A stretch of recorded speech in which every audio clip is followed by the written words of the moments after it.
आजच येणार होतं परत. राज्य सरकारला काय सांगाल, कारण जम्मू काश्मीरमध्ये वारंवार अशा परिस्थिती होत असतात आणि सुरक्षेच्या दृष्टिकोनातून कोणतीही उपाययोजना केली जात नसल्याचा आरोप केला जातो वारंवार, आणि हा जो भयाड हल्ला झाला यावरती तुम्ही काय सांगाल? असा म्हणजे हल्ला व्हायला नको होता, कारण सुरक्षेच्या दृष्टीने खूप भयानक झालेला आहे. निश्चितच श्रीनगरवरनं आलेली जी एक प्रायव्हेट फ्लाईट जी आहे त्यातून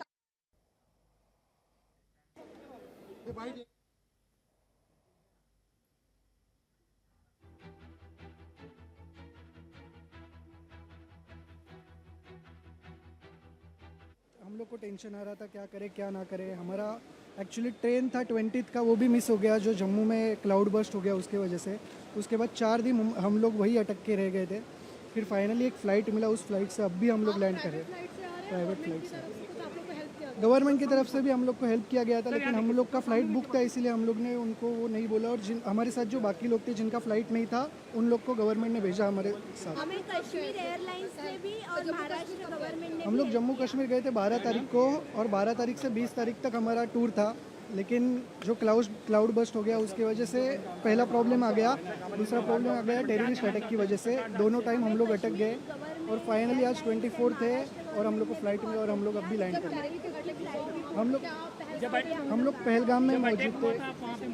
बहुत ज़्यादा टेंस सिचुएशन था। सब टूरिस्ट जो आसपास थे वो सब अपने कमरे से भी बाहर निकलने को डर रहे थे, और उन लोग को सबसे सेफ ऑप्शन लग रहा था एयरपोर्ट पे जाके रुकने का। जब हम लोग एयरपोर्ट पे पहुंचे, आज बहुत लोग एयरपोर्ट पे थे जिनका टिकट नहीं था, कुछ नहीं था, और वो गवर्नमेंट की हेल्प ले रहे थे और गवर्नमेंट उनको हेल्प भी कर रहा था। बहुत सारे फ़्लाइट गवर्नमेंट की तरफ से उनके लिए अरेंज किए गए हैं आज और कल में। एक फ़्लाइट कल गया, आज 2 निकलने वाले थे ऐसा बोला गया था, और एक कल निकलने वाला है। हमारी पूरी फैमिली हमारे साथ। बहुत अच्छा लग रहा है, बहुत सेफ लग रहा है। अनिकेत घाटे हम लोग डोंबिवली मुंबई। सर कितने दिन कश्मीर में थे? हम लोग 8 दिन कश्मीर में थे सर। जब अटैक हुआ था तो आप वहाँ में मौजूद थे? हम लोग जब अटैक हुआ इकडे इकडे आहे ना माझ्यासोबत, या तुम्ही मराठी। हे पर्यटक आहेत जे एका प्रायव्हेट फ्लाईटनं श्रीनगरहून मुंबईमध्ये दाखल झालेले आहेत, आणि त्यांच्यासोबतही काही इतर पर्यटक होते, आणि त्याच पर्यटकाची प्रतिक्रिया आपण पाहत होतो। आमच्या प्रतिनिधी मीनाक्षी म्हात्रे आणखी काही पर्यटकांशी संवाद साधतायत, आपण थेट तिकडे जाऊया।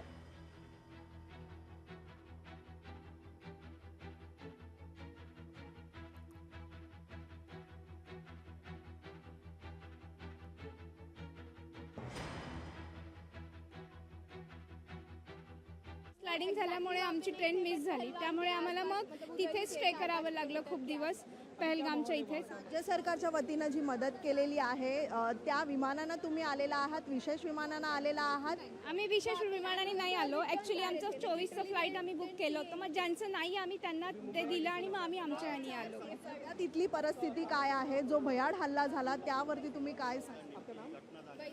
मी तर असं सांगेल की थोडे दिवस लोकांनी जे मेसेज व्हायरल होतं की नाही जावं तिकडे, तर खरंच तिकडे जाऊ नये। त्यांचं थोडंसं इन्कम कमी झालं तर ॲक्च्युली त्या लोकांना तिकडे कळेल की खरं असंच आहे। काय सांगशील खरं तर तिथे काय परिस्थिती आहे? मुंबईत आली आहेस खरं तर, काय सांगशील, कसं वाटतंय पहिल्यांदा? तिथे येऊन खूप सेफ वाटतंय। तिथे खूप जास्त टेन्स सिच्युएशन होती, आम्ही लिटरली सगळे रडत होते की कधी एकदा जाऊ।